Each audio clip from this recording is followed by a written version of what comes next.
안녕하세요. 돈길만 걷자입니다. 오랜만에 또 인사드립니다. 오늘의 주제는 1억 모으는 방법이에요. 방법. 이 방송은 1억을 아직 모으지 못한 분들, 1억을 모으려고 희망하시는 분들을 타겟팅한 그런 방송입니다. 그런 사람들이 이제 1억을 모으고 싶은 사람들이 어떤 검색을 해봤을 때 검색되는 대부분의 방송들이 제가 봤을 때는 방법론 위주였단 말이에요.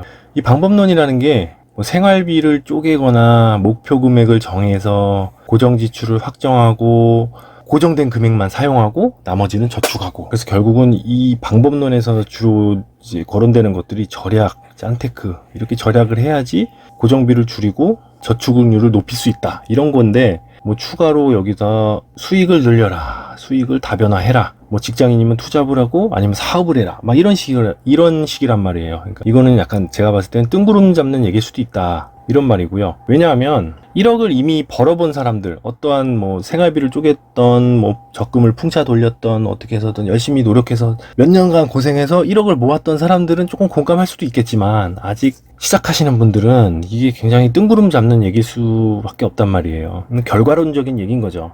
이런 것들은 실제로 도움이 되지 않을 수도 있겠다라고 해서 실제로 도움이 되는 방송을 해야겠다라는 생각으로 만든 겁니다. 또 1억을 모으면 뭐 달라지는 것들, 이런 것들이 주로 이제 검색이 되던데, 이런 것들 사실 1억을 이미 달성을 하고 뭐 복리로 투자해서 그 1억이 2억이 되고 4억이 되고 8억이 되고, 이런 것들을 이제 아직 1000만 원도 500만 원도 모아보지 않은 사람들이 들었을 때 얼마나 뜬구름 잡는 얘기일 수 있겠다는 거예요. 그래서 이런 것도 실제로 도움이 되지 않겠다. 그래서 제가 오늘 드릴 결론적인 내용은, 방법론만 익힌다면 1억 모으기는 불가능하다, 이런 말이고요. 그래서 제가 세 가지 관점에서 좀 이야기를 드리려고 해요. 첫 번째가 환경이고요, 두 번째가 성실함, 그래서 재능이에요. 세 번째는 재능. 세 가지가 어떻게 시너지가 났을 때 1억을 모을 수 있는 환경이 될 수 있냐, 이거를 좀 얘기해 보려고 그러는데, 예를 한번 들어볼게요. 축구로 예를 들어볼게요. 축구를 하려면 방법론을 얘기하면 뭐 드리블 잘하는 법, 슛 잘하는 법, 슈팅 잘하는 법, 뭐 패스 잘하는 법, 뭐 이런 것들을 방법론이라고 얘기를 한단 말이에요. 근데 이거를 축구 초심자, 축구를 아직 시작해보지 않은 사람들이 이런 얘기를 들었을 때 이게 너무 뜬구름 잡는 얘기다. 축구를 잘하기 위해서는 축구를 잘할 수 있는 환경에 노출돼야 된다. 첫 번째, 축구장에 가까워야죠. 축구장에 가까워야 된다. 축구장에 가깝고 뭐 성실하게 매일매일 축구장에 갈 수 있는 그런 성실함이 있어야 되고, 그리고 약간의 재능도 필요하다. 정말 재능이 없는 사람들은 시작조차 재미없는 거예요. 약간의 재능, 거창한 재능일 필요는 없는 거예요. 뭐 국가대표를 할 수 있을 정도의 뭐 월드클래스 재능일 필요는 없다는 거죠. 월드클래스일 필요가 없다. 초심자가 시작했을 때 흥미를 느끼고 재미를 느낄 수 있을 정도, 이 정도 재능이면 충분합니다. 그렇기 때문에 이 재능을, 약간의 재능이 있어야지 한 단계 한 단계 업그레이드 됐을 때 그 재미를 느낄 수 있는, 그렇기 때문에 이 사람들은 그런 환경에 노출이 되기 때문에 축구를 잘할 수 있다. 이런 이제 관점에서 예시를 들었고, 1억 모으기도 마찬가지입니다. 어떤 1억을 모을 수 있는 환경에 노출이 돼야 된다는 거죠. 그러니까 제가 1억을 모았던 예를 좀 들자면, 제가 직장인 사회 초년생 시절에 직장 생활을 하면서 뭐 승진 이런 거를 염두에 두고 뭐 자격증 공부를 좀 했어요. 몇 개월간 독서실에서 자격증을 했는데, 이때는 뭐 직장, 도서관, 독서실, 집, 이렇게만 반복을 했던 거죠. 혹자는 이게 너무, 이런 패턴이 너무 재미없다, 1억 모으는 게 막연하게 참고 참아서 1억을 모으는 거다라고 생각해서 너무 괴로운 과정이 아니냐라고 생각하는데, 환경, 공부를 할 수 있는 환경, 이 도서관, 독서실이 집에서 가까워야 되고, 또 성실하게 매일매일 독서실에 갈 수 있고, 조금의 공부를 했을 때 공부가 성취할 수 있는 약간의 재능이 있어서 뭐 자격증을 딸 수 있을 만큼의, 거창한 자격증이 아니더라도 자격증을 딸 수 있을 만큼의 약간의 재능만 있으면 이 패턴대로 살아도 그냥 행복한 거예요. 굳이 뭐 누구를 만나서, 쓸데없는 친구를 만나서 나는 뭐 샀다, 이거 좋다더라, 저거 좋다더라, 나도 사야지, 괜히 막 술값 쓰고 밥값 쓰고 이렇게 이제 사는 패턴보다 오히려 이런 것들이 행복할 수 있는 거예요. 저는 그렇게 생각합니다.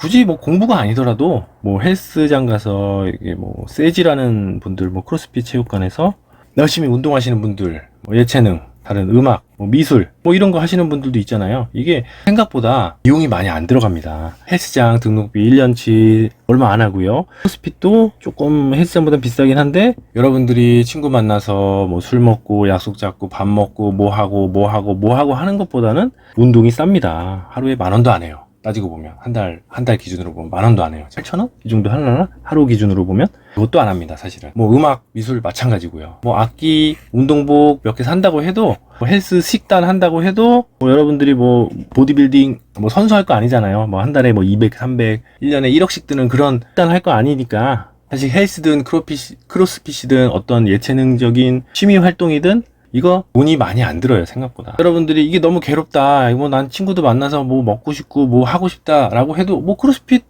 해도 여기 사람도 만나고 예체능, 음악, 미술 이런 거 배워도 여기도 사람 만나서 사람 사귀고 여기서도 인간관계가 나름 있어요. 그렇기 때문에 결국은 직장, 취미, 요런 집 요런 패턴만 가져가면, 요런 환경이 놓여지면은 돈은 자동으로 저축이 된다. 직장, 도서관, 집 요 패턴을 갔을 때 한 달에 뭐 30만원? 50만원 요 사이로 이제 지출이 되더라고요.